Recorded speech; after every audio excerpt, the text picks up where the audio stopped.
नमस्कार, मैं शैलेंद्र। राहुल गांधी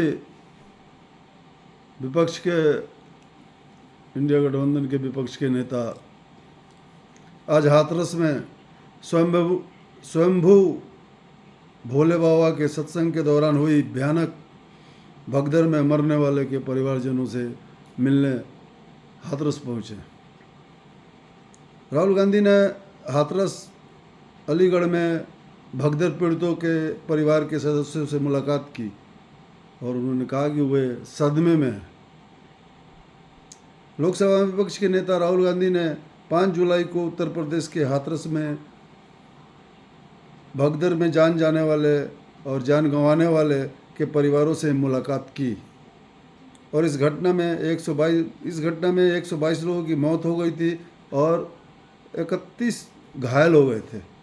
हाथरस में अपने दौरे से पहले राहुल गांधी अलीगढ़ में उस जिले के पीड़ितों के रिश्तेदारों से मिलने पहुंचे और मिलने के लिए रुके। उन्हें हाथरस भगदड़ के पीड़ितों के परिवार के सदस्यों के साथ बातचीत करते देखा गया। हाथरस में स्वयंभू भोले बाबा के सत्संग के दौरान हुई भयानक भगदड़ में मरने वालों में ज़्यादातर महिलाएं और बच्चे थे। भगदड़ में अपने 6 साल के बेटे को खोने वाले एक पिता ने अपना दुखड़ा साझा करते हुए राहुल गांधी से कहा, राहुल गांधी ने हमें हर संभव मदद का आश्वासन दिया। मैं अपने बेटे और पत्नी को लेकर सत्संग में गया था और उसके ख़त्म होने के बाद लोग बाबा के पास भागे, जिससे भगदड़ मच गई। मेरा बेटा और मेरी पत्नी भगदड़ का शिकार हो गए। बाद में मेरा बेटा खेत में मृत पाया गया। वह सिर्फ 6 साल का था।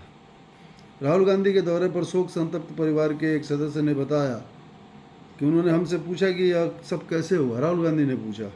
मैंने बताया कि चलते समय बाबा ने अपने भक्तों से पूछा, मेरे चरणों का धूल लो।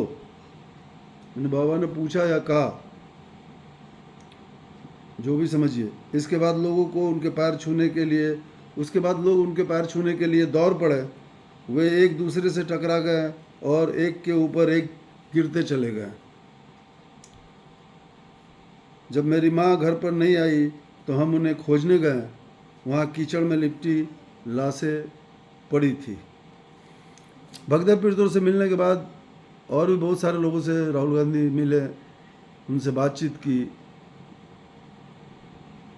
और उनके दुखड़ा को सुना और उन्हें आश्वासन दिया कि हम इसकी आवाज़ को उठाएंगे और प्रशासन से, यूपी सरकार से अपील करेंगे कि जितनी जल्दी हो इस घटना का जांच हो और पीड़ितों को मुआवजा मिले। भगदड़ में पीड़ितों से मिलने के बाद राहुल गांधी ने कहा कि वे इस स्थिति को राजनीतिक चश्मे से नहीं देखना चाहते। हालांकि उन्होंने कहा कि प्रशासन की कमियां रही है और कुछ गलतियां हुई है और इस बात पर जोर दिया कि प्रभावित गरीब परिवारों को अधिकतम मुआवजा दिया जाना चाहिए। समाचार एजेंसी ANI से बात करते हुए कांग्रेस नेता ने कहा कि यह एक दुखद घटना है। कई लोगों की मौतें हो गई। मैं इसे राजनीतिक चश्मे से नहीं कहना चाहता, लेकिन प्रशासन की ओर से ये कमियां रही है और महत्वपूर्ण बात यह है कि अधिकतम मुआवजा दिया जाना चाहिए इन लोगों को, क्योंकि वे गरीब परिवार हैं और गरीब परिवार से हैं। मैं यूपी के CM योगी आदित्यनाथ से अनुरोध करता हूं कि वे खुले दिल से मुआवजा प्रदान करें। यदि मुआवजे में देरी होती है तो इससे किसी को फ़ायदा नहीं होगा। मैंने मृतक के परिवार के सदस्यों से व्यक्तिगत रूप से बात की और उन्होंने मुझे बताया कि कोई पुलिस व्यवस्था नहीं थी वहाँ। कोई पुलिस की अच्छी व्यवस्था नहीं थी, एक तरह से नहीं के बराबर थी और वे सारे लोग सदमे में हैं और मैं बस उनकी स्थिति को समझना चाहता था। राहुल गांधी ऐसे पहले नेता हैं विपक्ष के जो इस घटना के बाद हाथरस पहुँचे और अलीगढ़ में भी उनके रिश्तेदारों से मिले, लोगों से मिल के बातचीत करके उन्हें आश्वासन दिया, सांत्वना दी कि हम उनके साथ हैं, हम उनकी बात को उठाएंगे आगे। और आदित्यनाथ से उन्होंने वो किया कि आप ज़्यादा से ज़्यादा इनको मुआवजा दें और इनकी मदद करें जितनी जल्दी हो सके। देखिए आगे क्या होता है। धन्यवाद। लेकिन हाथरस के लोग बहुत कठिन परिस्थिति में अभी इस समय हैं। धन्यवाद।